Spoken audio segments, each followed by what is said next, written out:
video editing ကိုအခြေခံအနေဘယ်လိုစလိလာမလဲ Okay အားလုံးပဲမင်္ဂလာပါ video ကောင်းတစ်ခုဖြစ်ဖို့ဆိုတာကင်မရာကောင်းရုံနဲ့တင်မလုံလောက်ပါဘူး Canon video တစ်ခုကိုအသက်သွေးပေးတာကျွန်တော်တို့ editing ပါ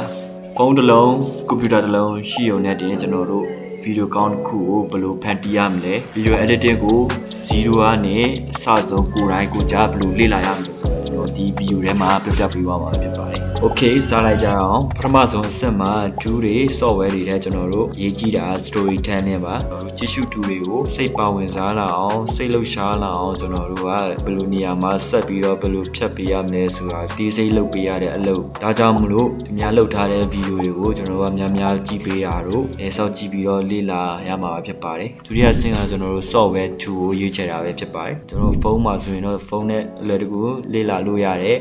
ကန်ရှိမယ် online motion ရှိမယ် professional editor တယောက်ဖြစ်ချင်တယ်ဒါမှမဟုတ်ကျွန်တော်တို့ editing ကိုရေရှည်အနေနဲ့အလုပ်လုပ်မယ်ဆိုပြီးတော့ရည်ရွယ်ထားတယ်ဆိုရင်တော့လူတုံးများတဲ့ Adobe ရဲ့ Premiere Pro ရှိမယ်ပြီးရင်ခုနောက်ပိုင်းလူကြိုက်များပြီးတော့လူတုံးများလာတဲ့ DaVinci Resolve ရှိမယ် Mac user တွေအတွက် old school ဖြစ်တဲ့ Final Cut Pro ရှိပါမယ်အဲ့ဒီ software တွေကိုကျွန်တော်ရွေးချယ်ပြီးပြီဆိုရင်တော့အဲ့ဒီ software တစ်ခုတည်းကိုပိုင်နိုင်အောင်ဆွဆွမြဲမြဲလေ့လာပေးရမှာပဲဖြစ်ပါတယ်တတိယဆင့်မှာတော့ဒီအချက်လေးတွေကိုကျွန်တော်တို့ကပိုင်နိုင်အောင်လေ့ကျင့်ပေးရမှာပဲဖြစ်ပါတယ်နံပါတ်1အချက် cutting and trimming video တစ်ခုမှာပုံနေတဲ့မလို့အပ်တဲ့အပိုင်းတွေကိုကျွန်တော်တို့ကဖြတ်ညက် cut လုပ်ပေးရတာကို cutting and trimming လို့ခေါ်ပါတယ်နံပါတ်2အချက်ကတော့ဖြတ်ထားတဲ့ဟာတွေကိုချောချောမွေ့မွေ့နဲ့ကြည့်လို့ကောင်းအောင် transition လေးတွေကိုသုံးပေးရတာဖြစ်ပါတယ်နံပါတ်3အချက်ကတော့ audio နဲ့ sound effect လေးတွေဖြစ်ပါတယ် video တစ်ခုမှာ audio က90% လောက်အရေးပါပါတယ်နံပါတ်4အချက်ကတော့